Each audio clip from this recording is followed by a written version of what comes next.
speeding. Speeding. Speeding.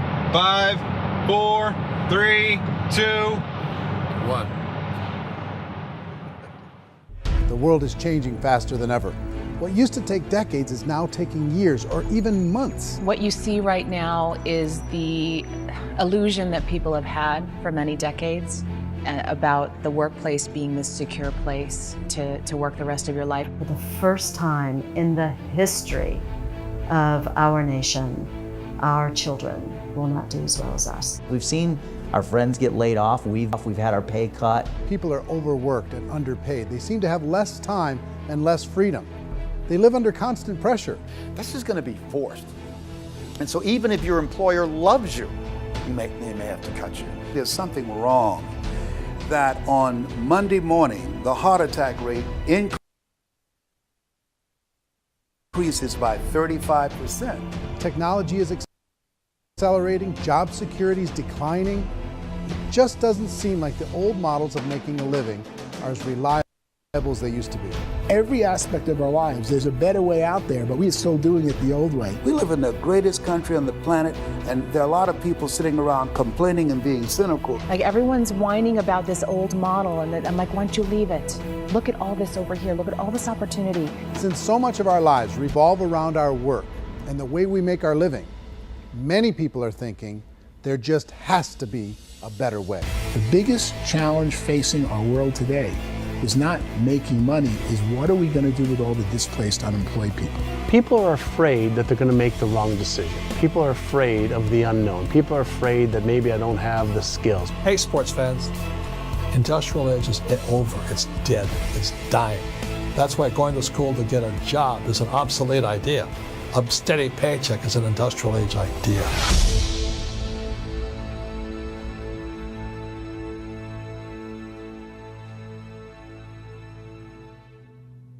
It's the search for answers that has brought us here together today. My name is Eric Worre, and for almost 30 years I've been an entrepreneur, struggling at times, but ultimately succeeding. As a best-selling author, speaker, and business owner, I've spent my entire career helping millions of people around the world to become entrepreneurs. And I believe strongly that there is, in fact, a better way when it comes to how we make a living. The career landscape has changed dramatically, and many are still working in a model that is completely out of date. What worked for previous generations isn't working as well for people today. In this film, we're going to explore 3 important questions. First, what's really going on in our working world today? Second, in this new economy, is it better to become an entrepreneur, or is it safer to work for someone else? And third, if a person decides to become an entrepreneur and start their own business, how can they do it without taking on massive risk? To help in this journey, I've brought together some of the greatest experts and thought leaders in the field of entrepreneurship to share the real facts with you. My intention is to give you new information that will allow you to make choices that are not limited by an old, outdated model. Let's start by understanding what's going on in our working world today.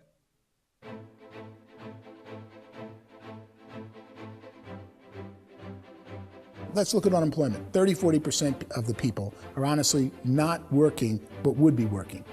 What our government does is if you haven't found a job in 6 months, we don't call you unemployed. We pretend you dropped out of the labor force. I've often said that unemployment, particularly structural unemployment, that's unemployment due to technological changes, is the first sign of economic growth. Think of it, 10 people live on an island. They go out every day and fish. One day, new technology shows up. A missionary brings them a net. Now, using the net, one pilots the boat, one throws the net. 2 fishermen can do all the work 10 used to. That's a 500% increase in productivity, 2 doing the work of 10, in one day. You don't have to learn a lot to learn how to throw a net instead of throw a fishing line. The island's got a big problem, 80% unemployment. But the island still has all the wealth of the fish because the 2 people produce as much fish as 10 did. Now, of course, looking back in history, these changes used to take thousands of years. And during that time, we went into farming and transportation. Some of us became doctors and some teachers and lawyers, and we developed all these new professions and new manufacturing jobs. Today, these changes are occurring literally in one day when a new technological advance occurs, and we don't have the social structures to deal with it or to retrain the unemployed people. So one of the things that I think is interesting as I travel across the country and really travel around the world is the way that we work and the way we get paid for work is changing pretty dramatically. On a global basis, everything is being turned upside down because of the rapidly advancing technologies. They are eliminating many jobs, and we have been left with many people not prepared for the jobs that exist. A lot of demand in public companies was to squeeze out all the fat and to get just as much margin as we possibly could, and fat equals humans. So this idea of job security in information age is so obsolete, but it's still taught inside our school system. And that's where the problem starts. There's no financial education in school system, and people are still trained to be employees, work for that paycheck. This is a chart on the middle class. What's happening in the middle class, those that went to school, their incomes have been coming down for years. And parents still say to their kids, go to school, get a job. Now what happens to all those middle class people who are dropping off the ends of the chart? Well, they become what's called working poor. And this is what happens to working poor. But they say poverty is ending. Well, poverty may be ending, but working poverty is going up. And this is food stamp usage. So food stamp usage in America is going through the roof right now because people cannot earn what they call a living wage. Most people have experienced financial pressures that I think are probably greater than they have been in the past. If you're not working for yourself, then it's going to be a pretty hard road for a lot of people. Today, if you're going to control your future, the 40-40 plan is gone, where you can graduate from college and get a job and work for 40 hours a week for 40 years. That day is gone. So some of these charts actually tell you what's going on. And this is a really interesting one, you know. People are going back to school because if I go back to school, I'll get a nice job. But this is what's happening to, it's called Sallie Mae, which is the student loan guys. Student loan is going through the roof. It's now over $1 trillion, and student loan debt is worse than credit card debt.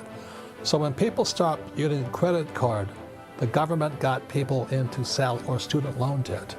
And the problem with student loan debt is you can never be forgiven. See, with credit card debt, you can declare bankruptcy and all's forgiven. But student loan debt, you can declare bankruptcy, you still owe it. It's the worst of all debt.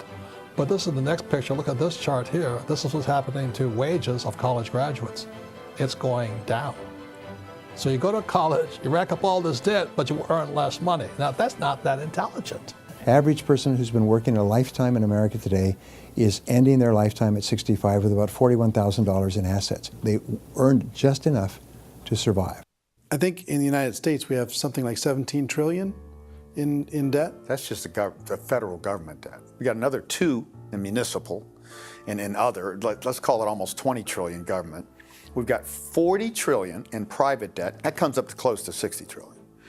When you then add something we never had before, what you were talking about, when we look at the unfunded portion of Social Security and primarily Medicare, Medicaid, that, at the most conservative estimates from outside firms, Kleiner Perkins, 67 trillion and growing. That's more than all our other debt. There's less conservative estimates that say it's 84 trillion or higher. I added up conservatively $127 trillion in total debt. Debt is a financial drug. When you take it to excess, it's like taking a drug. Yeah, it makes you feel better, it enhances your performance, but at a huge cost, eventually it kills you. And so that's what happens. We keep doing more and more debt, and you get less and less results, just like a drug, until the debt gets so high that it crushes the whole system. That's where we're at, 8.2 times GDP. You know who I feel sorry for? I feel sorry for the person who dreads going to work, who is sick to their stomach on Monday morning, who hates their alarm clock, who gets a little glimmer of hope on a Wednesday because it's hump day, and says, thank God it's Friday. And they live for those 2 days a week where they get to be themselves and they don't have to be around people they don't like, and they don't have to play the political game in the office, and they don't have to live this half life. The person that works 50 weeks a year just to be able to have the 2 weeks for vacation. And you know what happens to most of them nowadays? They don't have a vacation. They have a staycation. They have time off of work, but they don't get to go where they want to go because they're overextended. They've got all this debt. They got all this situation. They hate their alarm clock. They can't sleep until they're done. They have to spend most of their life in traffic. I feel sorry for that group of people because there's a better way. They just don't know it. I see this really interesting attempt at rugged individuality in a 6x8 rectangle.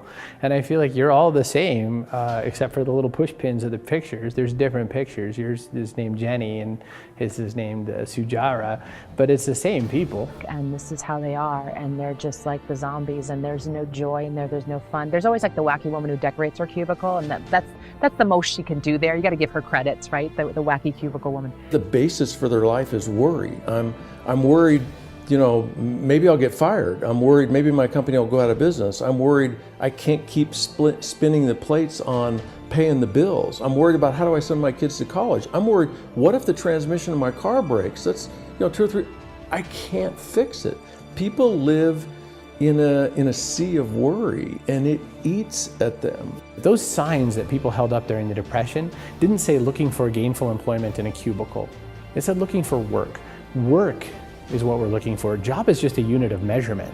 Work is what we're going after. It's time to look in the mirror and say, it's not the economy, it's my economy. It's my little world of where I am. I need to improve. I'm not going to wait for the economy to come back because frankly, the economy is doing great in this country. So I'm here on Wall Street, the financial center of the universe, the financial capital of the world.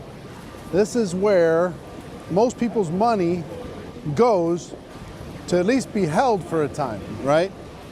With interest rates in banks being effectively zero, and many experts are predicting it's going to stay at zero for the next 10, 20, even 30 years, people feel like they don't have any choice but to put their future into equities, to put their future into the hands of other people on this stock market, and hope that the stock market goes up, hope that the stocks that their advisors pick or that they pick goes up. That's one way to go, I guess. It's my personal belief that if you put your future into the hands of yourself, in other words, you have earning power by yourself, I think you're a better investment than these guys. I think you controlling your future is a better option than handing over your retirement to these guys. The average household income in the United States is approximately $50,000 a year, what they call the middle class. To reach the top 25% of income earners, you'd need to earn at least $90,000 a year. To reach the top 10% would be a household income of $140,000, the top 5%, $190,000, and to be in the top 1%, you'd need a combined household income of at least $380,000 a year. So here's the question. What do you think would give you the best chance to move up and get to the top 10%, the top 5%, the top 1% or beyond? In my opinion, and in the opinion of many, many experts, the answer is to become an entrepreneur, to become your own boss. I think you have to be a business owner. I can't, the only time I ever say to someone it'd be great to be an employee is when they've already told me they've surrendered. I only tell people who are wounded spiritually that they should be an employee. And it's that feeling that you get when you pick up the backpack off the little Cub Scout and say, "Don't worry, little guy, we'll get you back to the camp."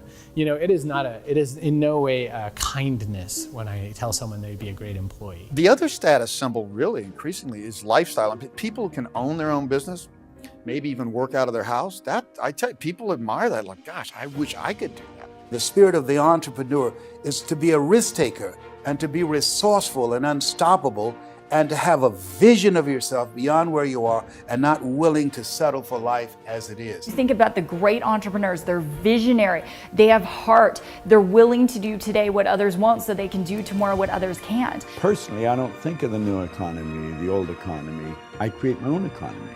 the entrepreneur's in control.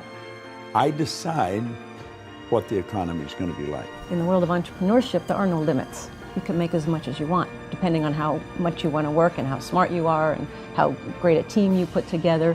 There's no more lifetime rewarding business than being an entrepreneur.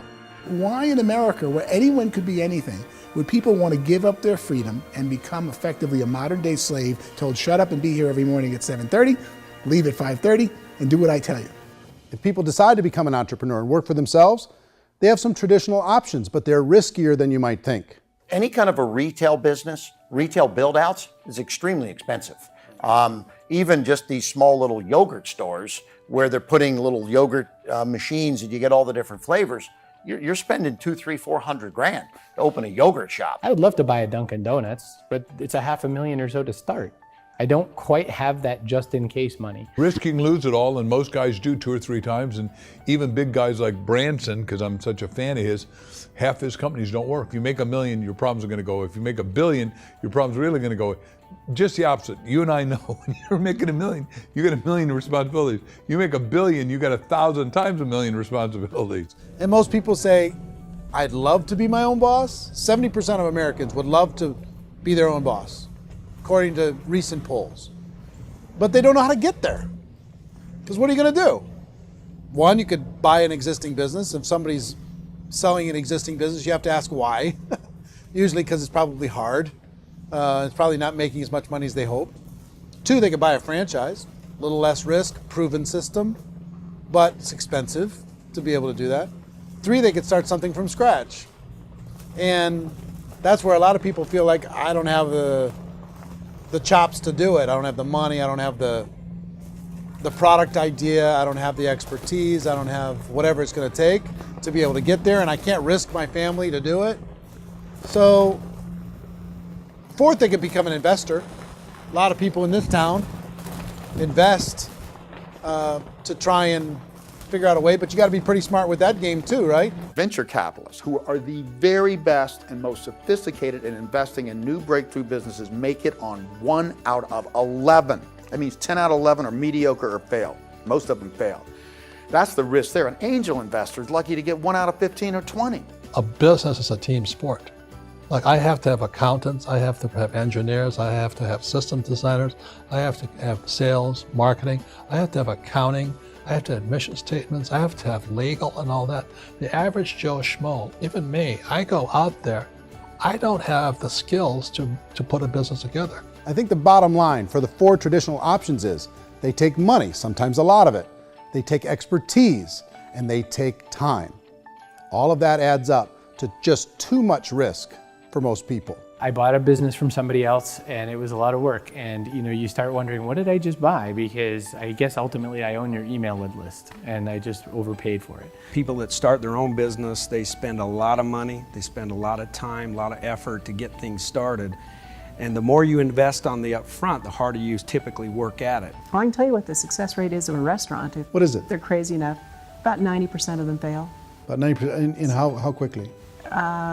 Year or less. Wow. And if we're talking non-franchise, we're talking franchise, Sure. That's totally different. Yeah. But our students aren't getting franchise restaurants. You got to invest big money. Exactly. And with someone like McDonald's, you've had to work with the company for a long period of time, really know the To even have a inside chance of investing $1 business. million. Have a chance, and it's a slim chance. What if there was a way that you had all the proven aspects, the comfort aspects, and you could still control your own life?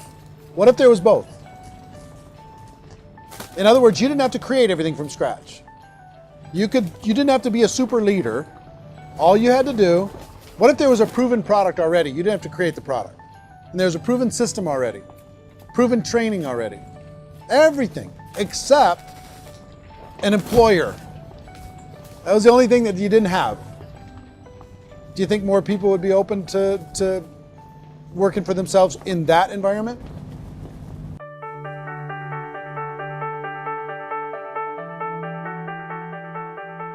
In our search for a better way to make a living, we've come to the conclusion that becoming an entrepreneur is actually safer than being an employee. And through our look at the entrepreneurial options, one particular path kept coming up from expert after expert, And I think most people will find it surprising because it's certainly a non-traditional business model. That model is for people to start their own business and become an entrepreneur through the creation of a network marketing business. Some people call it direct selling because the product is being sold directly from the manufacturer to the end consumer, cutting out the middlemen.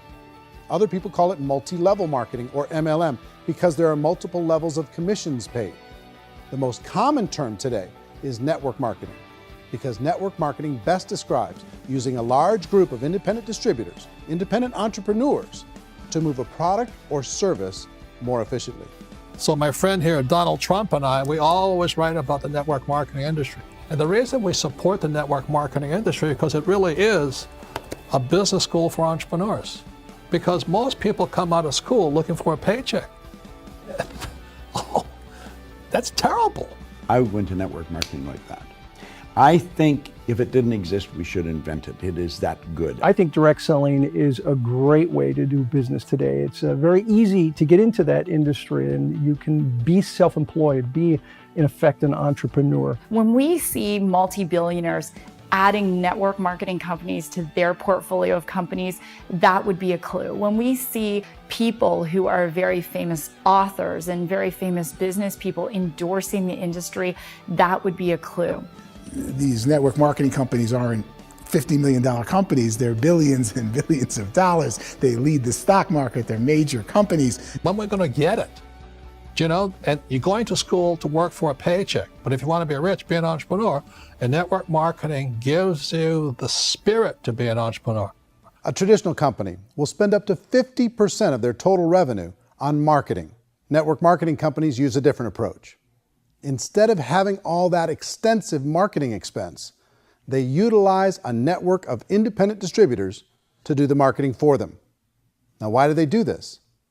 First, because word-of-mouth advertising is so much more effective today than traditional media advertising. Second, some products need to be explained or demonstrated, and an independent salesperson can do that more effectively than an ad campaign. Third, it's completely efficient. The company only pays for the marketing of their product if a sale happens and not before. Imagine if Amazon allowed you to become an independent distributor and paid out 40% of its revenue to that distributor group. All you had to do as a distributor was recommend a product, and if a person bought it on Amazon, Amazon would take care of all the logistics, and you'd get paid for bringing the customer. Now imagine you got paid for every purchase that customer made for the rest of their lives. Well, Amazon doesn't offer this option, but network marketing companies do. 85% of all buying decisions in our society are made as a result of word of mouth or reputation. We're recommending things to each other all the time. You know, who's your dentist? Who's your doctor? Who's your lawyer? What detergent, are you using? What legal system are you using? What product are you using? We're talking to each other about the things that we love anyway. When you go into a big box retailer, you're lucky if the clerk looks you in the eye, much less gives you any detailed or accurate information about what you're purchasing. So of course, this personal information, this education coming from a friend, a neighbor, a relative, or even a stranger, but one who has experience with the product is extraordinarily valuable. As a matter of fact, network marketing can educate consumers probably better than any other form of marketing. It certainly can do better than advertising because advertising usually has a certain hype to it and you can only get limited information. So, network marketing trumps advertising. If you were a typical sales company and you wanted to sell $1 million a month worth of product, you might go find 100 superstar salespeople. The quota would be $10,000 a month. So network marketing as a distribution system just flips the numbers. So we use 10,000 happy, raving fans of a particular product, and we don't concern ourselves so much with how much product each one of them individually sells. If they sell just $100 or $200 a month, and there's 10,000 of them, you're selling $1 million to $2 million a month worth of product. And that's the best way I can explain how network marketing works. This is the marketing arm of the company. There's not money being wasted on bricks and mortar. There's not money being wasted on inventory that's sitting stagnant somewhere. There's not of employees standing around that don't have customers. These are people that are going to connect with customers. These companies allow people to become independent distributors for extremely low cost, and with no minimum time or sales quota. Essentially, they own their own business and can provide as much or as little sales as they choose.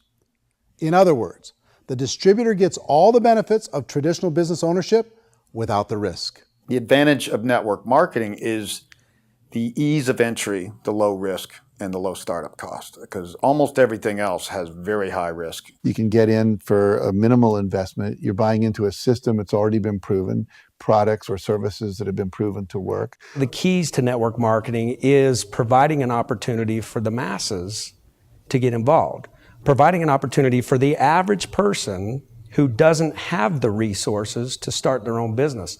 All of this so far is fairly straightforward, but network marketing offers another benefit, and it's this benefit that makes it so interesting for entrepreneurs. Network marketing allows a distributor to build their own network of other distributors and then compensates them on the sales created by that entire group. Direct selling is, at its base, very simple. It's the sale of a product or service to an individual on a face-to-face, one-on-one basis, just the way we're talking right now.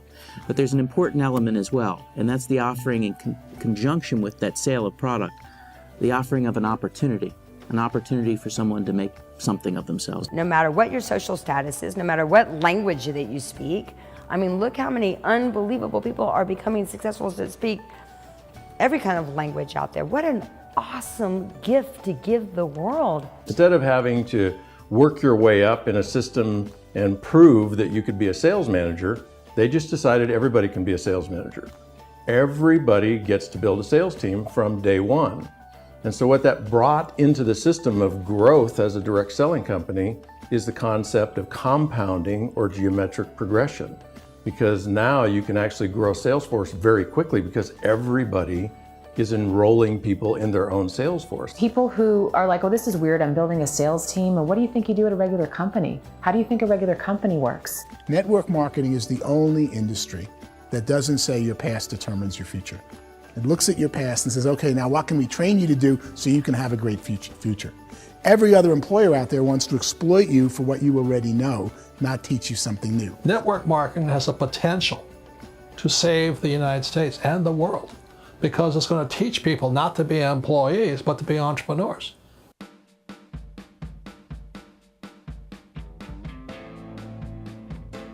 According to the Direct Selling Association, if you add up all the network marketing companies around the world, they combine to do over $178 billion a year in retail sales. To give you an idea of how big that really is, the NFL, the National Football League, does approximately $9 billion a year. The music industry does a little more than $16 billion a year, and the movie industry does about $80 billion a year. Using a conservative average, network marketing companies pay their distributors about 40% of that $178 billion in the form of commissions, which adds up to more than $71 billion a year. That's almost $6 billion a month. It's almost $200 million in commissions every single day. So it's certainly working, and people are making serious money in network marketing. With the growth of the direct selling industry over the last 10, 15, 20 years, we've seen a broader understanding of the channel. We have seen more and more people getting involved in the business, so our penetration in the marketplace has increased, and thus the understanding in the marketplace of who we are has increased. And we've seen non-direct selling companies look at the direct selling model and say, something's going on there. People are making money, companies are being profitable, individuals are being motivated, product is being delivered to market. Maybe we should explore this. Some people think only the people at the top make money. Well, let's take a look at that as well. In the network marketing profession, there are roughly 500 people in the world who earn over $1 million a year. If you round that number up to $2 million a year, that adds up to about $1 billion a year. That takes the $71 billion paid out each year down to $70 billion. So where does the rest of the money go? The vast majority goes to part-time people making anywhere from a few $100s a month to many thousands of dollars a month. It goes to people who choose to make it a full-time career move and earning even more than that. Every day, people are using the money they earn through network marketing to pay off debt, have more fun, and improve the quality of their lives. Everyone I know in network marketing has been doing that since the 50s. They go to work when they want to go to work. They stop working when they want to take time with their children to have a leisurely breakfast and discuss issues and drive them to school. They go back to work when they get home, wherever they're working out of. The biggest thing that I've seen is people that have become much happier in their life. MLM has probably made more millionaires of more people in more countries, and I've spoken to them in 67 countries than any other single form of business, starting from nothing. If they have a choice between working a job for the next 10 years or working a network marketing business for the next 10 years, the result of working the network marketing business will be better.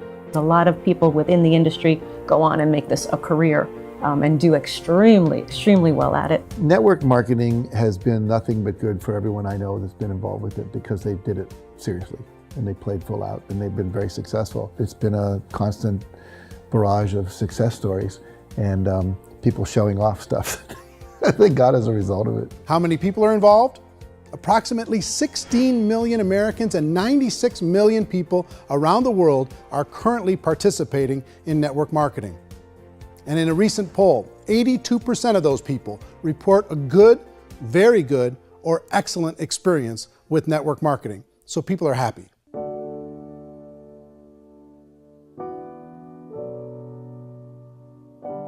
So I've taken a look at the network marketing profession and really tried to understand why so many people are confused as to the validity of this as a business. One is this pyramid shape. People get really messed up with this pyramid. Oh, it's one of those pyramid things. So I just think there are a lot of haters out there who really don't understand the industry and say, oh, it's a get-rich-quick scheme. It's a pyramid. Well, corporate America is a pyramid scheme. You know what I mean? It goes like this. You have thousands of MBAs, let's say working for Ford or General Motors or Coca-Cola. If all these MBAs, they're all trying to get to here, that's a pyramid. Only one guy's going to make it. Every 10 years, one's going to make it. Whereas you look at network marketing, it's like this. So you're here, and your job is to develop other CEOs coming up behind you. So it's an inverse pyramid. In network marketing, it's a very simple concept. If you sell product, you get paid. It is paid based on production. There is no first mover's advantage. There is no investment component where the more somebody spends, the more they make. So the two are polar opposites of each other. Doesn't matter what shape the company is or the compensation plan is shaped, whether it's a circle or a pyramid or a triangle or a trapezoid, it doesn't matter. If compensation is coming primarily from recruitment, then you've got a problem. On the other hand, if an operation is basing their compensation to participants on the basis of sales, even when those sales are generated by people you've recruited, well, then you're a perfectly legitimate enterprise. That's the legal test, it's the practical test. Another issue that's been true in the past that is no longer true now is people used to be in network marketing loaded up with products that they couldn't sell and they ended up a loser. They ended up with a bunch of product in their garage, they ended up with a bunch of products sitting in their kitchen shelves or whatever, and they thought they could sell it and then they weren't willing to or able to sell it and they ended up with a bunch of stuff and they were bitter about it. There was this thing called front loading where you had to buy if you bought $25,000 worth of product, you got better commissions and all this. Today, it's almost all done by computer. It's direct mail comes from a warehouse somewhere else. You don't have to have all this inventory. You don't have to stock up. It's a paperless world now. Most of it's done online. You have a back office. It really works. And I mean, the technology has changed everything. Third issue is people start talking about 99% of people in network marketing don't make any money. Well, we've talked about that over the course of this journey together. Almost $200 million a day is being paid out to network marketing distributors around the world. The naysayers, the people who say that it doesn't work, are usually the ones who just don't know how to make it work for themselves. And so they're giving you an opinion, and I tell people, don't confuse people's opinions with expertise, because opinions are free. And don't confuse sincerity with the truth, because people could be sincerely wrong. But here's the reality inside of network marketing. The vast majority of people that get involved in network marketing just become customers, and they get involved to be able to purchase product at a lower price. If you take Costco as an example, if a person goes into Costco and gets a membership to Costco so they can get a lower price on the product, we don't call that person a loser because they have a bunch of product that they walked out with a smile on their face. Yet when some people want to take a look at network marketing, they say, well, those people, they're just using the product and they aren't earning an income, so they must be a loser. They're not a loser, they're a happy customer. That's the vast majority of people that are involved in network marketing. Now, a smaller percentage of those people decide to go build a business.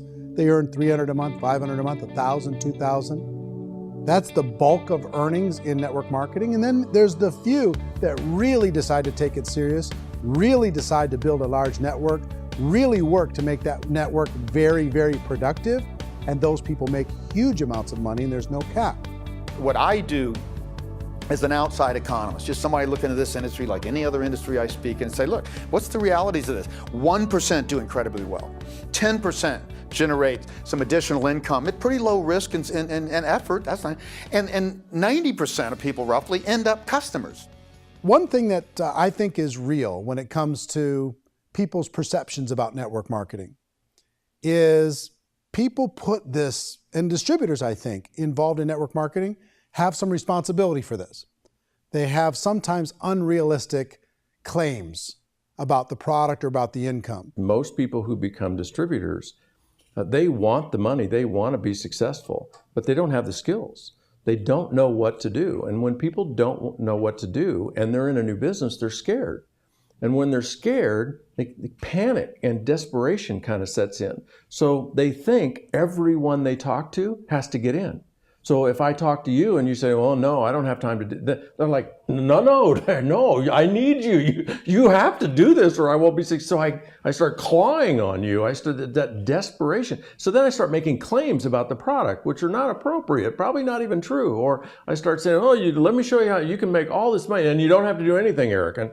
And so you just totally misrepresent the opportunity, and you're clingy with people because you think you need everybody to be successful, and you don't. You know, one of the messages that I try to deliver most forcefully to companies as well as salespeople in direct selling is that you don't have to overpromise.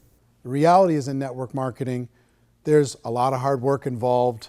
There's a lot of effort. You're going to have to develop yourself. It's a business like anything else. It's going to take some time, but in my opinion, it's better.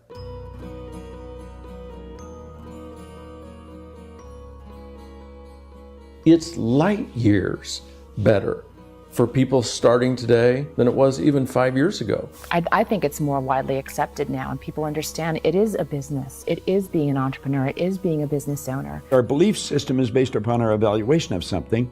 And frequently, if we reevaluate a situation, our belief about that situation will change. The industry has changed and it's grown up. It's totally transformed. You've got young people today that have grown up with social media, and they understand networks. They understand how people are connected through technology, and they understand how money flows through those networks.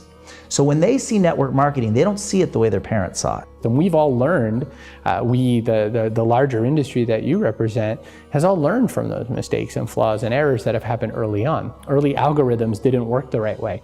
That's all fixed. It's like when they design a computer program, they design the program, then they run it, and then they go back through and they debug it. The MLM industry has been debugged. This is the day of being virtual, being able to run a business from your mobile phone. I mean, it's incredible. Companies are getting smarter. They're implementing more consumer protections. They're implementing more compliance training. They're doing more with respect to product research. If you do get involved and you make purchases of inventory, even on a voluntary basis, if you decide that this business is not for you, you can leave and have that inventory repurchased by the company. There's no other business that offers that kind of protection on a voluntary, self-regulatory basis.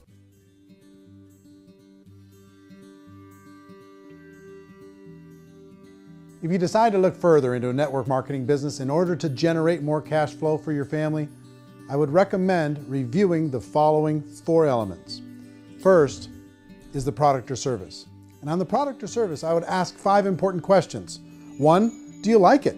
Is it something you would feel comfortable sharing with others? 2, is there a recognized need in the marketplace? It's hard to create a need if one isn't naturally there.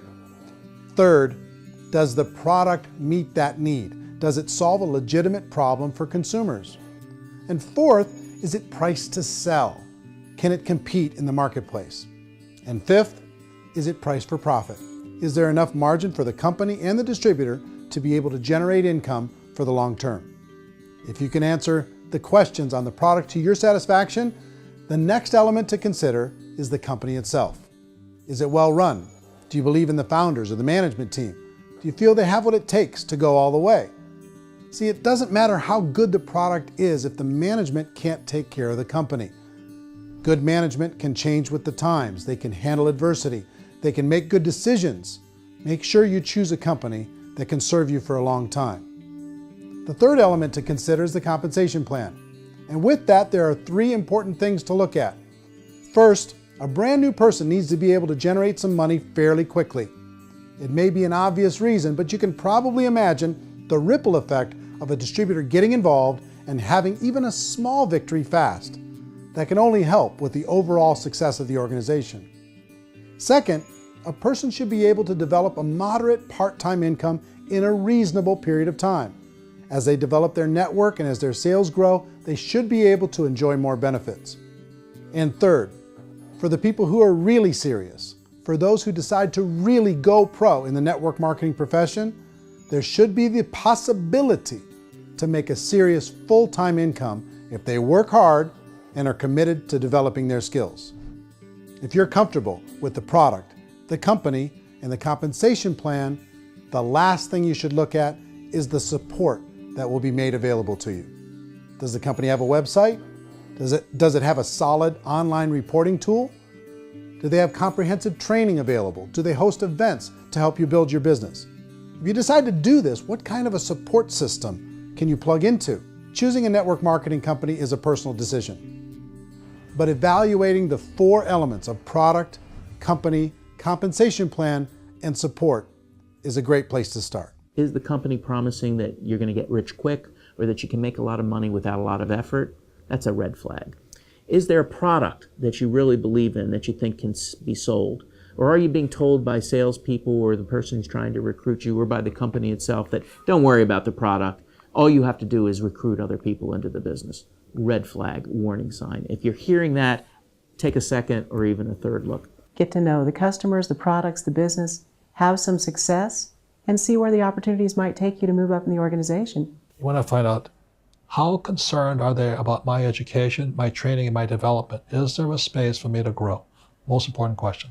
Learn everything that you can about the product. Make sure it's something that you believe in, and learn everything you can about the industry and work that system. You have to be very passionate about whatever that company is doing. I would get involved.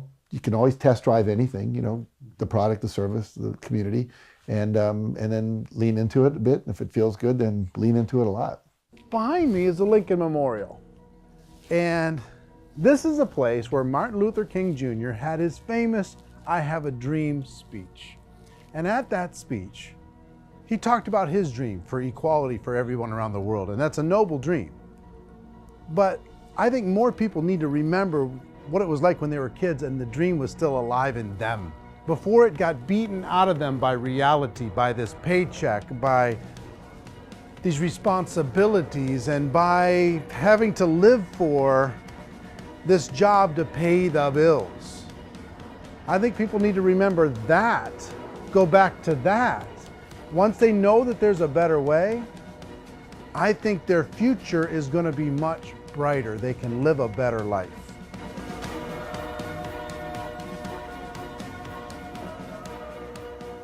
So if you're considering getting involved in a network marketing company, let me offer you just a few pieces of advice. First, network marketing isn't perfect. It's emotional, it's challenging. Like any entrepreneurial venture, it can have its up days and its down days. But if you have an entrepreneurial bone in your body, it's just better. Second, if you're gonna do it, decide to be professional. Decide to go pro.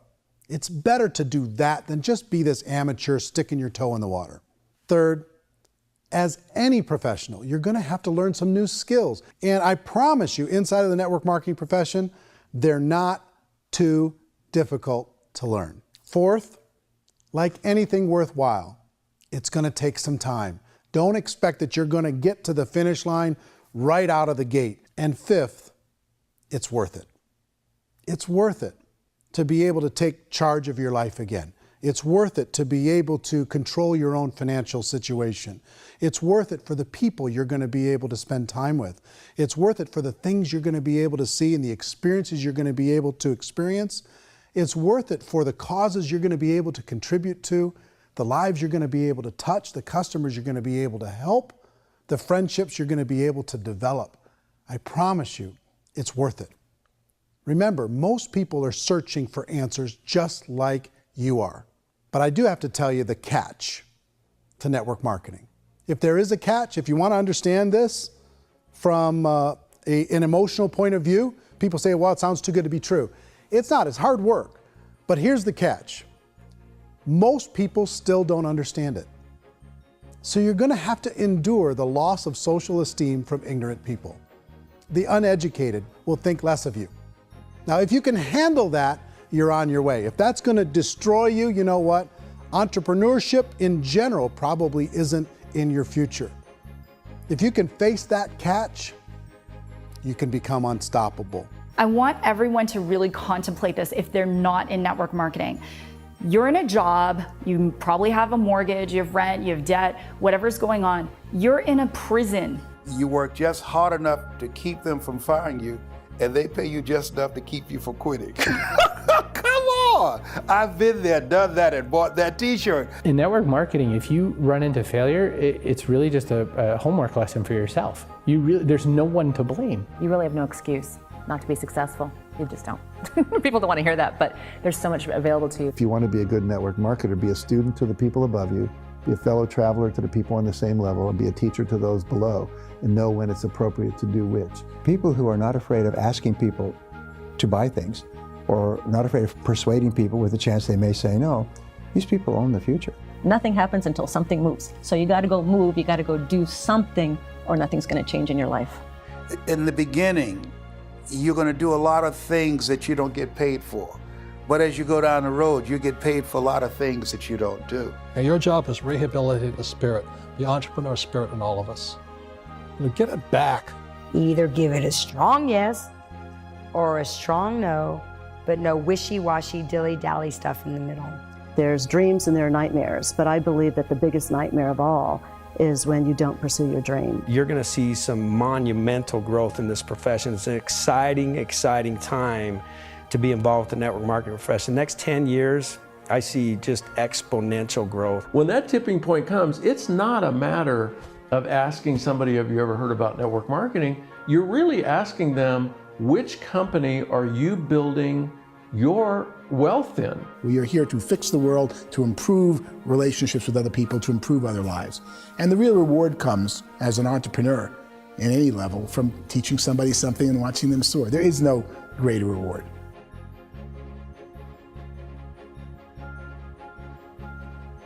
Life's too short to spend it living someone else's dream instead of your own. It's too short to spend it living at a fraction of your potential. Can being an entrepreneur be a challenge at times? Sure. But here's what you get in exchange. It can be yours. Something that you built, something that you created, something that you made happen. This balloon represents your dream. It represents entrepreneurship. My wish for all of you is that you would reach out and grab it. The choice is up to you.